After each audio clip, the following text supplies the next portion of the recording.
हुजूर को दफन करके लौटे, तदफीन से फारग हुए, कब्र मुबारक में उतारा, हुक्म पूरा किया।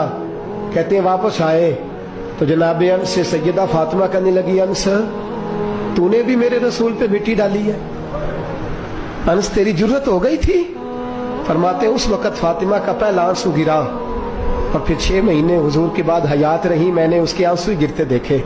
लोग सो जाते, वो हुजूर के रोज़े पे जाके बैठ जाती।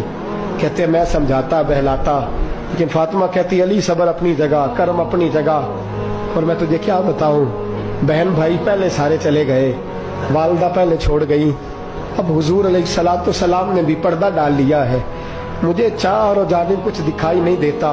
कहते 6वां महीना था हुजूर के विसाल को।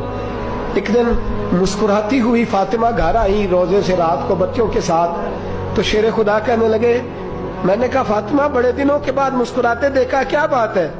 तो कहने लगी अली आज मेरी आंख लग गई थी, मुझे हुजूर ख्वाब में मिले हैं, तो मुझे हुजूर ने कहा तू रोती क्यों है? तो मैंने कहा महबूबा मेरा दिल नहीं लगता। तो फरमाया बेटी तैयारी कर, तू मेरे पास आने वाली है।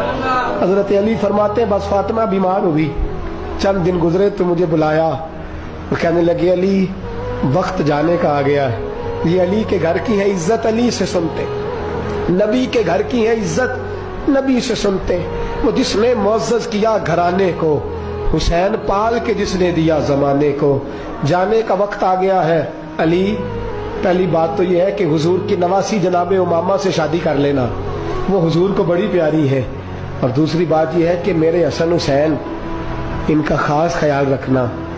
और तीसरे लफ्ज कहे तो हजरत अली तड़प के रोए, कहने लगी मैंने वक्त गुजारा है, आपकी हुकूक मेरी जिम्मेदारी थे, मैं इंसान थी भूल जाती थी, अगर मुझसे कहीं कोई कमी रह गई हो तो मुझे रज़ाए इलाही से दरगुजर करना, कहीं मैं हुजूर के सामने जाके शर्मिंदा ना हो जाऊं। शेर खुदा करम अल्लाह ताला वजहुल करीम फरमाते मैंने हाथ थामा और मैंने कहा फातिमा अली का बड़ा मर्तबा था, पर जो तेरी निस्बत से कमाल था वो तेरा ही था। तू कैसी बात करती है, तूने तो हद कर दी, शहजादी होके मेरे घर में खादिमों की तरह रही। हजरत फातिमा रज़ियल्लाहु ताला अन्हा का दूसरा हुक्म ये हुआ कि मुझे रात को दफनाया जाए। और फरमाया मेरे पहले मदीने में ऐसा नहीं होता था, ये हजरत फातिमा ने सबसे पहले कहा। फरमाया मेरी चारपाई के साथ लगा के ना शाखें, चारपाई के साथ तो ऊपर ला के उन्हें ऊपर से बांध देना, और उन शाखों के ऊपर एक कपड़ा डालना, मेरे कफन पर भी किसी की नजर न पड़ जाए।